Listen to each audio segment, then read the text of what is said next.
할렐루야. 비틀교회 매일 성경 큐티 나눔을 함께하는 여러분들 가운데 오늘도 은혜와 평안이 넘치기를 기도합니다.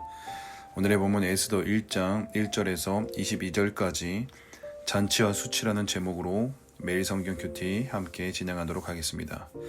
여러분, 오늘은 에스더의 첫 시간입니다. 구약의 이야기죠.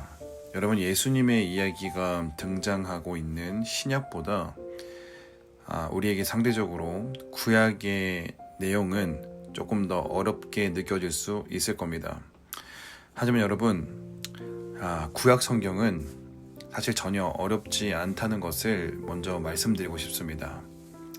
제가 오늘 에스더를 시작하면서 여러분들이 어떻게 하면 이 구약 성경을, 특히 이 에스더를 어떻게 좀 더 쉽고 또 재미있고 잘 이해할 수 있도록 할까에 대한 고민들을 했고, 이것을 위해서 구약에 대한 전체적인 간략한 설명과 또 이해를 여러분들에게 심어드리면 어떨까 하는 그런 생각을 좀 하게 되었습니다.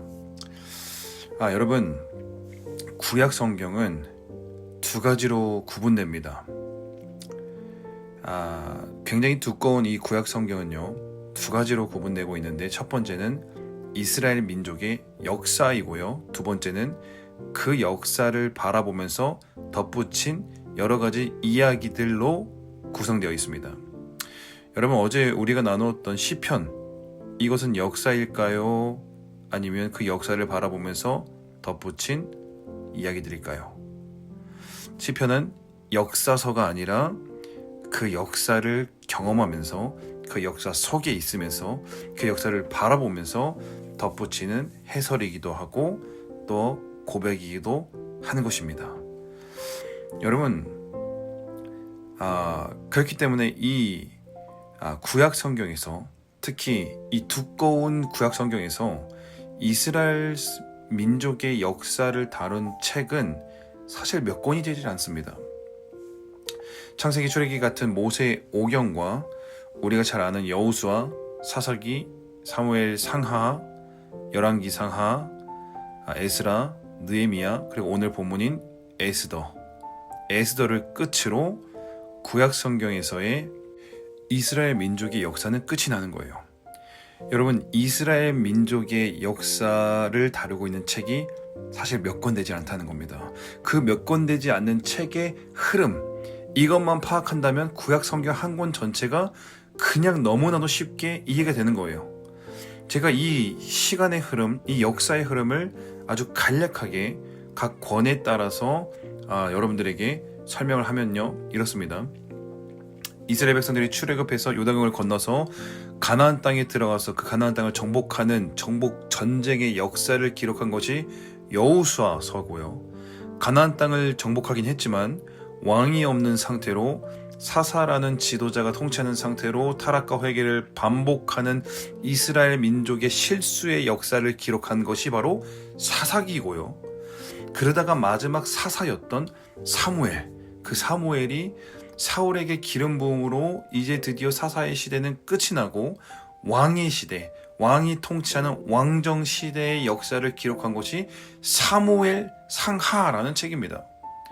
근데 여러분, 이 왕정 시대는 불과 3대에서 끝나버려요. 가나안 땅을 정복했고 드디어 이제 꿈에도 그렸던 왕이 세워졌거든요. 근데 사울, 다윗, 그리고 솔로몬을 끝으로 이스라엘 민족들은 가나안 땅에서 망해버립니다.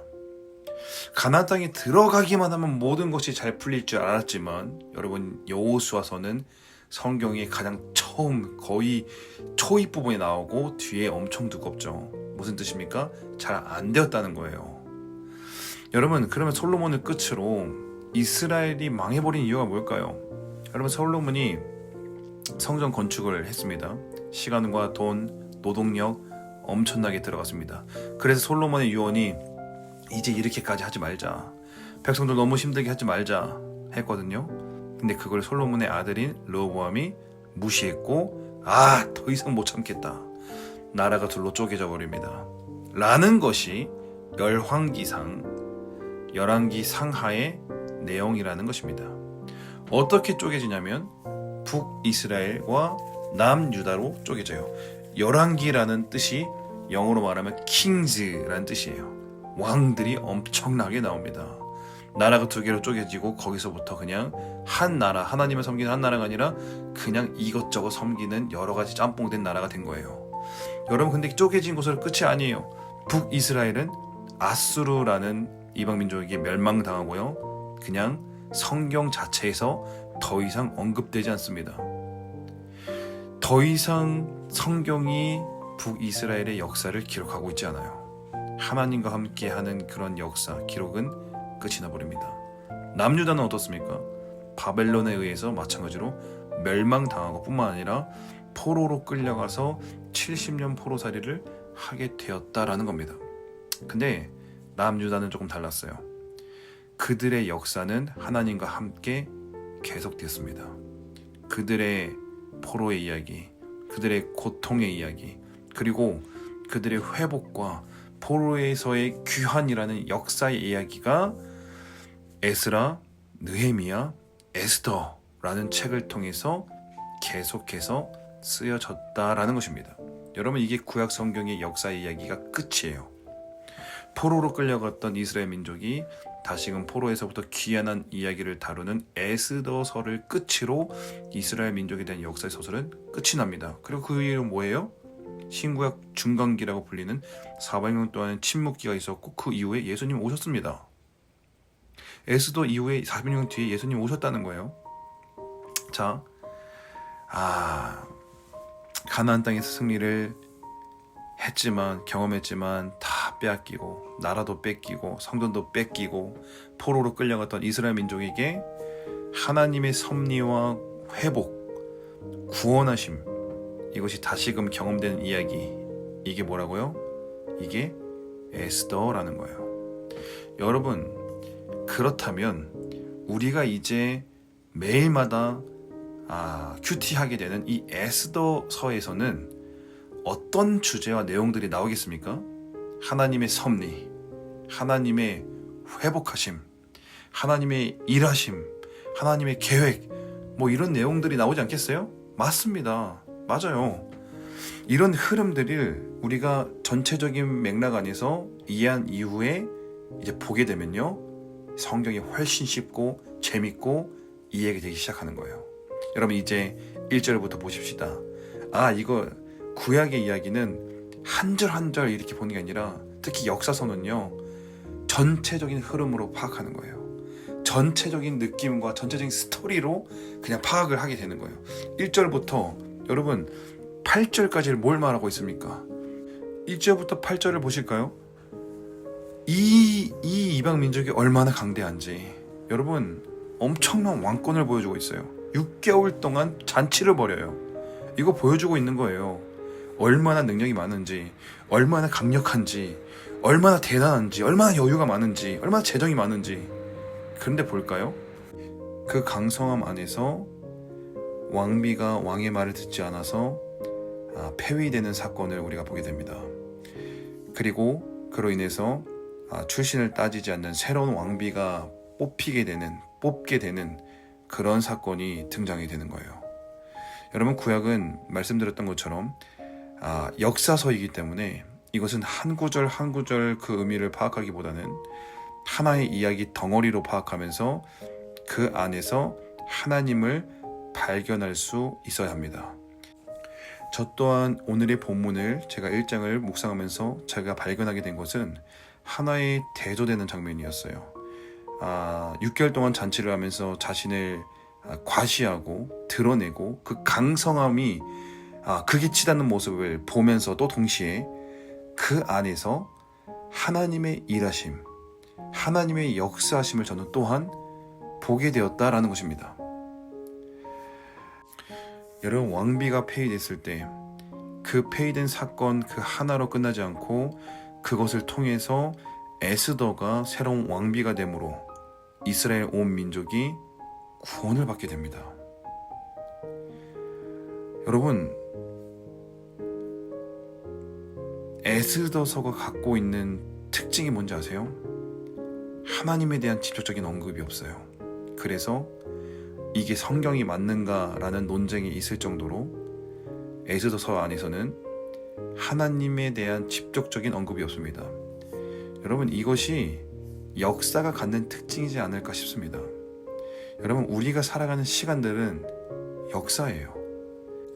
하나의 사건, 하나의 점들, 그것들이 모아져서 길다란 시간의 흐름인 선을 그리게 될 때, 우리는 그 선을 그린 나중에서야, 한참 뒤에서야 이러한 그림이 그려졌었구나 라고 파악할 수 있게 되지만, 그 점이 찍히는 그 당시에는 우리 눈에는 지금 무엇이 그려지고 있는지 잘 보이지 않습니다. 마치 에스더서 안에서 하나님에 대한 언급이 없는 것처럼, 마치 그것과 같이 우리가 매일매일 살아가는 이 하나하나의 사건들을 경험하는 것은 하나님의 개입하심이 없는 것처럼 느껴지고, 우리 눈에 하나님이 느껴지지 않을 수 있다는 것입니다. 그러나 분명한 것은 무엇이냐면, 이 하나님에 대한 언급이 없는 에스더서에 지금 저희가 바라보고 있는 것은 하나님의 일하심이 이미 시작되었다라는 것을 저는 보고 있는 거예요. 여러분, 하나님이 직접적으로 개입하지 않는 것처럼 느껴지고 6개월 동안 잔치를 벌이고 있는 적군의 건재함을 본다고 할지라도, 여러분, 하나님은 뭐하고 계세요? 그분은 일하시고 계신다는 거예요. 그렇다면 우리가 해야 할 일은 무엇이겠습니까? 오늘 하루, 점 하나를 찍으면서 살아가는 오늘 하루를 어떻게 살아야겠습니까? 역사의 주관자 되시고 우리의 히스토리, 우리의 이야기, 그의 스토리, 그분의 이야기를 써내려가는 하나님을 신뢰해야겠죠. 비록 우리가 그분이 지금 어떤 점을 찍으셨는지, 어떻게 지금 전환점을 가져가셨는지, 어떤 승부수를 띄우셨는지 우리가 다 알 수 없을지라도, 우리가 다 파악할 수 없을지라도, 우리는 하나님에 대한 신뢰, 하나님에 대한 인정, 그분을 믿음으로 매일매일의 점들을 찍어 나가야 한다는 것입니다. 하나님의 구원은 신실하시고 하나님의 역사하심은 우리가 감히 상상할 수 없습니다. 그분은 언제 어디서 누구를 통해서 일하실 줄 우리는 다 알 수 없습니다.